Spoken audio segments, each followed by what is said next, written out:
दोस्तों, भारत ने वियतनाम के साथ में ब्रह्मोस को लेकर डील की है। यह डील हमारे लिए बहुत महत्वपूर्ण है क्योंकि हमारा साउथ जो एशियन नेशंस हैं वहां पर पहुंचना बहुत ज्यादा जरूरी है। साउथ ईस्टर्न जो एशियन नेशंस है वहां पहुंचना जरूरी है क्योंकि आगे आने वाले समय के अंदर हमको चाइना को काउंटर करना है। साथ ही में म्यांमार, बांग्लादेश ये इन्फ्लुएंस हो रहे हैं यूएसए, मतलब वहां पर हमको अपना एक डिफेंस पैक्ट जो है वो करना बेहद जरूरी है। जैसे हाल ही में अमेरिका ने बांग्लादेश के अंदर अपना एक पोर्ट जो है निर्मित किया है, वैसा ही भारत को अब यह लगता है कि भारत भी अब साउथ ईस्टर्न जो एशियन नेशंस हैं वहां पर पहुंचकर अपने पोर्ट्स बनाएगा और डिफेंस इक्विपमेंट वहां पर पहुंचाएगा। चलिए, तो रिसेंटली क्या हुआ है, इंडिया ने कहा है कि वो ब्रह्मोस जो है वो डील साइन कर चुका है वियतनाम के साथ में, और अगला नंबर किसका होगा? इंडोनेशिया का होगा। क्या पहली बार हम लोग वियतनाम के साथ में ही डील कर रहे हैं? नहीं, इससे पहले फिलीपाइंस के साथ में हम लोग ये ऑलरेडी डील कर चुके हैं। ये डील क्यों हुई है, किन हालातों में हुई है, वो तो हम लोग जानने की कोशिश करेंगे।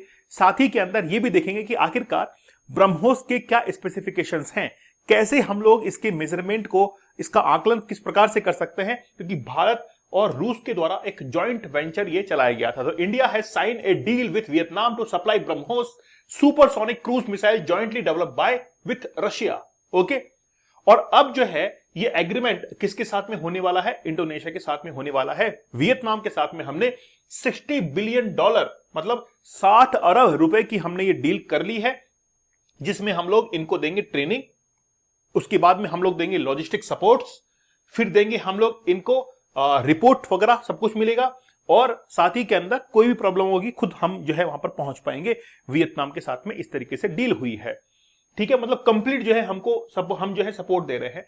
अक्सर यूरोपियन कंट्रीज ये करती हैं कि मान लीजिए कोई इंजन भारत के अंदर भेजा गया है तो वो केवल इंजन भेज के छोड़ देते हैं, बाद में कोई प्रॉब्लम आती है तो हम लोग बुलाते रहते हैं कि यार इंजीनियर्स को भेज दीजिए, ठीक करवा दीजिए इसको। फिर वो लोग कहते हैं कि नहीं, पूरे के पूरे इंजन को ही वहां पर भेज दो। ऐसा कई बार हमारे साथ में हुआ है। दोस्तों, 50 डेज का हार्ड चैलेंज बड़ा जबरदस्त है।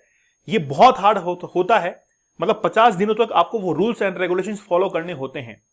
अगर आपको लगता है कि वाकई में आपकी विल पावर अच्छी है, आप कर सकते हैं एक बार इस 50 डेज के हार्ड चैलेंज को, जरूर आप एक्सेप्ट कीजिए। एडवांस कूपन कोड आप लोग को यूज करना है, जिससे डिस्काउंटेड प्राइस में आपको ये अवेलेबल हो जाएगा।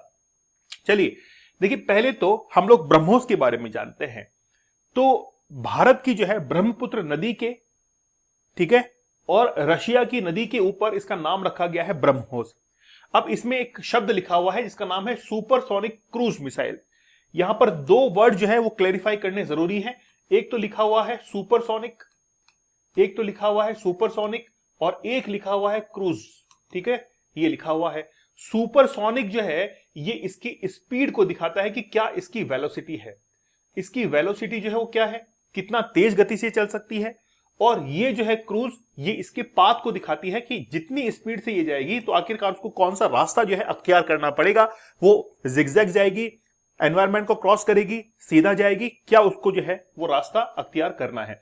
अब वेलोसिटी की बात करें तो वेलोसिटी को भी हम लोग अलग अलग तरीके से मेजर कर सकते हैं। जैसे सबसोनिक हुआ, है ना, सबसोनिक हुआ, सुपरसोनिक हुआ, हाइपरसोनिक हुआ। तो जो सुपरसोनिक होता है ये मान के चलिए कि जो साउंड की वेलोसिटी होती है उसके बराबर ये होता है। अगर हाइपरसोनिक माने तो हाइपरसोनिक होता है साउंड की गति से ज्यादा होता है। ठीक है, और सबसोनिक होता है साउंड की जो वेलोसिटी है उससे कम होता है। और जब भी हम लोग वेलोसिटी को मेजर करते हैं तो उसको मेजर करते हैं मैक नंबर में। मैक नंबर के अंदर हम लोग मेजर करते हैं। एक मैक नंबर बराबर होता है कि जो साउंड की वेलोसिटी है वो एक मैक नंबर के बराबर होगा। अब वो कितना मल्टीप्लाई होगा, वो उतना मल्टीप्लाई होता चला जाएगा। जैसे ये जो सुपरसोनिक मिसाइल है इसकी लगभग जो गति है वो है 2 मैक नंबर के आसपास है। फिर यहां पर देखिए, तो ये तो आपको क्लैरिफाई हुआ। फिर चलते हैं क्रूज के ऊपर। तो अब पाथ जो है वो भी अलग अलग तरीके का होता है, जैसे बैलिस्टिक मिसाइल्स का, क्रूज मिसाइल का। तो बैलिस्टिक मिसाइल क्या करती है कि एनवायरमेंट को क्रॉस करती है, ऊपर जाने के बाद टारगेट को सर्च करती है और नीचे आकर हिट करती है, और ग्रेविटेशनल फोर्स उसमें बहुत बेहतरीन रोल अदा करता है। क्रूज मिसाइल के साथ में ऐसा नहीं है कि क्रूज मिसाइल जो है वो सबसे पहले थोड़ा सा ऊपर जाएगी, है ना, और ऊपर जाने के बाद अपने पाथ को बिल्कुल पैरेलल कर लेगी ग्राउंड के। और रडार जो है, उस रडार की जो रेज है वो यहां पर आ रही है, तो रडार की रेज से बचते हुए, वेवलेंथ से बचते हुए नीचे ही जो है क्रूज मिसाइल ट्रेवल करेगी, पैरेलल टू ग्राउंड, और क्रूज मिसाइल जो है वो अपने टारगेट का भी पीछा कर सकती है जहां पर भी वो मूव करता है।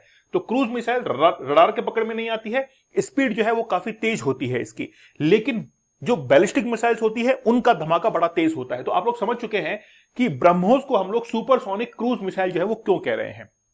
ठीक है, अब ये जो है इसको हम लोग लॉन्च कहां से कर सकते हैं? चाहे आप समंदर में से लॉन्च कीजिए, मतलब शिप से इसको लॉन्च कर सकते हैं, सबमरीन से इसको लॉन्च कर सकते हैं, सरफेस से लॉन्च कर सकते हैं, या फिर एयर से भी हम लोग इसको लॉन्च कर सकते हैं। अलग अलग वेरिएंट जो है इसके आते हैं। इसी खास बात को लेकर, खासियत को लेकर वियतनाम, इंडोनेशिया और फिलीपाइंस जैसे देश जो है उन्होंने इसकी डिमांड करना शुरू कर दिया है। और इसका जो निशाना होता है, जो टारगेट होता है, वो बड़ा प्रिसाइज होता है और टारगेट को ये हिट करती है। ठीक है ना, टारगेट को क्या करती है? ये हिट करती है। ओके, अब देखिए ये डील हुई कैसे। सिंगापुर के अंदर हर साल एक एनुअल मीटिंग होती है जिसमें पूरे विश्व से 44 देश इसमें पार्टिसिपेट करते हैं। जितने भी डिफेंस सेक्रेटरीज हैं वो यहां पर पार्टिसिपेट करते हैं। और रिसेंटली मीटिंग कहां पर हुई? सिंगापुर के अंदर हुई। और सिंगापुर में 2 दिन की हुई है, 3 दिन की हुई, 29, 30, 31 मई को। और ये जो मीटिंग है इसी में भारत ने अनाउंस कर दिया कि हम लोग वियतनाम को ब्रह्मोस जो है उसको सप्लाई करने के लिए जा रहे हैं। और अगला हमारा निशाना क्या है? किसको सप्लाई करेंगे? इंडोनेशिया को सप्लाई करेंगे। इससे पहले हमने फिलीपाइंस को सप्लाई कर चुके हैं। ये बात जैसे ही मार्केट में पहुंची तो हमारी डिमांड जो है वो बढ़ने लग गई है डिफेंस सेक्टर की, कि हमको भी जो है वो ब्रह्मोस मिसाइल चाहिए। जब ये लोग ले रहे हैं इसका मतलब है कोई ना कोई तो बात है। जिस दुकान पे भीड़ लगी हुई होती है उस दुकान को देखकर ही आप ये जरूर सोचते हैं कि यार कोई ना कोई अच्छा माल तो मिल ही रहा होगा। और जो दुकान खाली है, चाहे उसके अंदर 4 चांद क्यों ना लगे हुए हो, भीड़ नहीं है, इसका मतलब यह है कि वहां पर माल जो है वो अच्छा नहीं है, as according to mentality of citizens. जैसे आप जाते हैं हाईवे के ऊपर, और हाईवे के ऊपर जो बड़े बड़े होटल्स होते हैं, वो होटल के मालिक क्या करते हैं? अपने दोस्तों की गाड़ियां, अपने रिश्तेदारों की गाड़ियां और खुद की गाड़ियां जो है वहां पर पार्क करके रखते हैं। खूब सारी गाड़ियां पार्क करके रखते हैं।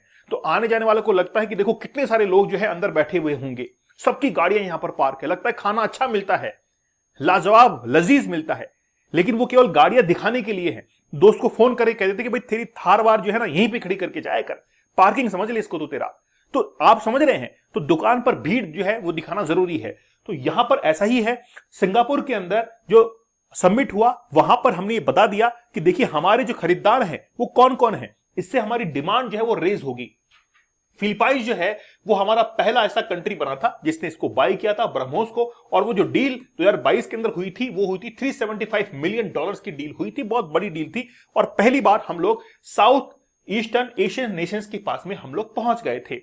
अब ये डील हुई कब, मतलब बातचीत कब हुई? भाई फाइनलाइज तो अभी हुई है, लेकिन 1 महीने पहले वियतनाम के जो राष्ट्रपति हैं वो भारत के अंदर आए थे 3 दिवसीय दौरे के ऊपर। और जब वो आए तो उसी समय हम लोग ये डील कर चुके थे। वियतनाम के राष्ट्रपति ने हमसे कह दिया था कि हम जो है ब्रह्मोस को खरीदेंगे और अपने देश के अंदर उसको एग्जीक्यूट करेंगे। अब देखिए कि वियतनाम है कहां पर, क्योंकि उसकी स्ट्रेटेजिक लोकेशन जो है वो बहुत ज्यादा जरूरी है। वियतनाम यहां पर है, ठीक है। और ये जो है वो है साउथ चाइना सी। देखिए पहली बात तो ये है, साउथ चाइना सी एग्जिस्ट ही नहीं करता है, इसको जबरदस्ती एग्जिस्ट करवाया गया है। जबकि ये तो नॉर्थ पैसिफिक ओशियन है, लेकिन इसको जबरदस्ती क्या करवाया गया है? एग्जिस्ट करवाया गया है कि ये साउथ चाइना सी है, ताकि चाइना का नाम, इन्फ्लुएंस जो है वो कहीं ना कहीं मैपिंग पर चलता रहे। ठीक है। अब वियतनाम की लोकेशन आप देखिए कि यहां पर म्यांमार है और वियतनाम ये है, तो साउथ चाइना सी के अंदर हमको एक्सेस मिलेगा। अगर हमारे वेपन्स यहां पर होंगे तो इजीली हम लोग अच्छी एक डील जो है इसके साथ में कर सकते हैं। हम थोड़ा सा नजदीक और पहुंचते हैं। देखिए अब इसमें आप देखिए ये रहा वियतनाम।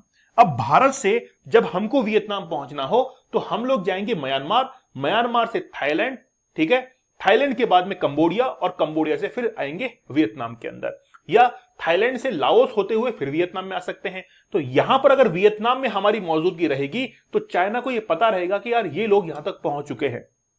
तो जो चाइना का प्रेशर है उस प्रेशर को हम लोग क्या कर पाएंगे? न्यूट्रलाइज कर पाएंगे। कल को अगर चाइना के साथ में कॉन्फ्लिक्ट भी होता है तो हमको इजीली एक्सेस मिल जाएगा यहां पर, और हम जो है इनडायरेक्टली चाइना के ऊपर यहां से भी अटैक कर सकते हैं। मतलब देखिए एक्सेस होना जरूरी है हमारे यहां पर, क्योंकि अमेरिका ने अपने नौसैनिक अड्डे बहुत सारे देशों के अंदर बना रखे हैं।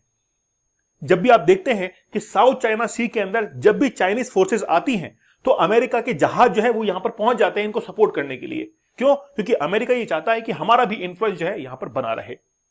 तो भारत जो है चाइना की कैपेबिलिटीज को न्यूट्रलाइज करने के लिए पूर्व की ओर देखो नीति, लुक ईस्ट पॉलिसी और लुक एक्ट पॉलिसी, है ना, ये शायद आप लोगों ने पढ़ी होगी कि हम लोग केवल पूर्व की ओर देखना नहीं चाहते हैं, उनके साथ में हम लोग डील करना चाहते हैं। उसी का ये रिजल्ट है कि हम लोग वियतनाम के साथ में क्या कर रहे हैं, एक डिफेंस डील जो है फाइनलाइज हमने कर ली है, जो कि 60 अरब डॉलर की है। ये केवल और केवल ये है कि हम लोग साउथ चाइना सी के अंदर जो 9 डैश लाइन है वहां तक हम लोग अपनी पहुंच बनाना चाहते हैं। ठीक है दोस्तों, हमारा 50 डेज का हार्ड चैलेंज बड़ा जबरदस्त है। मैं कहूंगा कि अगर आप चैलेंज एक्सेप्ट कर सकते हैं, आपको लगता है कि 50 दिन तक हम लोग बिना जो है इन वीडियोस को एक्सेस करके आगे बढ़ सकते हैं, कंप्लीट कर सकते हैं चैलेंज को, तो आप जरूर जो है इसको एक्सेप्ट कीजिएगा। इससे पहले हमने 75 डेज का हार्ड चैलेंज और 100 डेज का हार्ड चैलेंज कंप्लीट किया है, तो बहुत मेहनत इसमें लगती है। दीपक इंदौरा ऑफिशियल टेलीग्राम चैनल पर आप लोग जरूर ज्वाइन कर लीजिएगा। तो मिलते हैं आप लोगों से नेक्स्ट सेशन के अंदर, तब तक धन्यवाद, थैंक यू, जय हिंद।